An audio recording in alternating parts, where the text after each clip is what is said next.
Thank you, Mr. President. Mr. President, since I last addressed this Council, we have witnessed a significant, albeit fragile, development in the Middle East with the ceasefire in Gaza.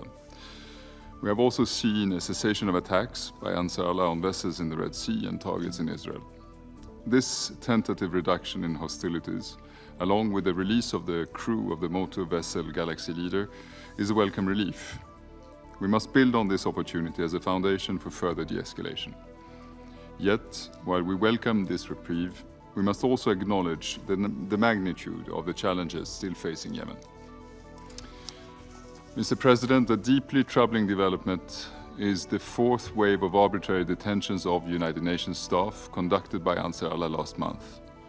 These detentions are not only a violation of fundamental human rights, but also a direct threat to the United Nations' ability to provide humanitarian assistance to millions in need.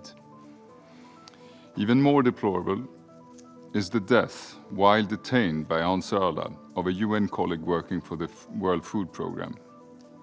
And I join the Secretary General in calling for an immediate, transparent and thorough investigation of his death, and for those responsible to be held accountable.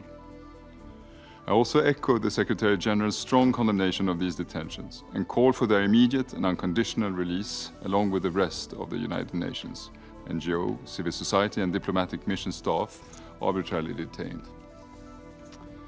I appreciate the support of this Council to the United Nations during this difficult time.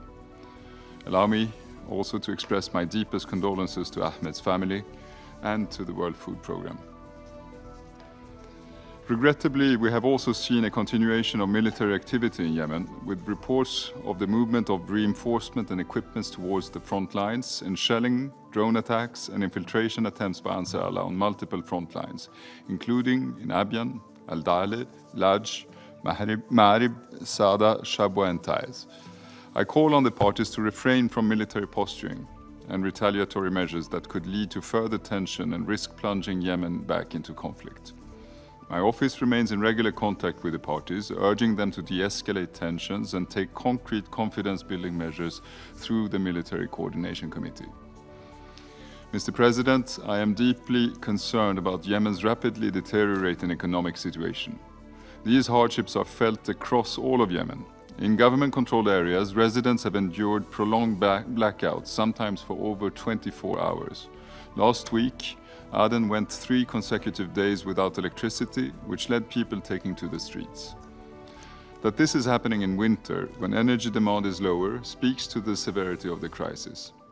Moreover, the continued depreciation of the Yemeni rial has sent the cost of essential goods soaring, making simply surviving a challenge for millions. For many families, even the most basic necessities, food, medicine and fuel, have become unaffordable. This economic hardship is not limited to government-controlled areas. In Ansar Allah-controlled territories, ordinary Yemenis also struggle to afford basic commodities. These hardships are symptoms of the failure to achieve a sustainable political resolution. Without the prospect of peace, there cannot be prosperity. My office continues its engagement with the parties to the conflict to advance sustainable, achievable and practical solutions that will benefit the Yemeni population. As part of our continued political dialogues, my office has also recently engaged with civil society representatives, including youth and women from Aden, Abyan, Al-Dale, Lahej and Shabwa, to incorporate local-level perspectives into the peace process. We also heard firsthand from Yemeni businesswomen across the country. Despite their potential to unlock economic growth and opportunities in Yemen, they are faced with growing impediments preventing them from fully participating in the economy, including regulatory constraints and limited access to banking. Women also continue to face similar challenges in engaging meaningfully in the peace process. Mr. President, while clarifications are sought regarding the upcoming US designation of Ansar Allah as a foreign terrorist organization, it is important that our efforts to advance the peace process are protected. I am committed to carrying out my duties in accordance with the mandate from this Council to end the conflict in Yemen. Over the past month, I have continued my active engagement with all regional and international actors, most recently in Washington.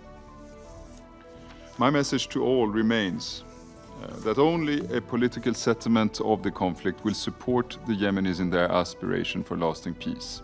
It is achievable, it is possible, and it is pragmatic. The elements of the roadmap already provide a framework for this path forward. The parties committed to a nationwide ceasefire as the first step towards stability, recognizing that only an end to hostilities can create the conditions necessary for meaningful dialogue. This would pave the way for a structured political process in which Yemenis can determine their own future through inclusive negotiations under UN auspices. It is critically important that my office maintains appropriate space for engaging in effective mediation.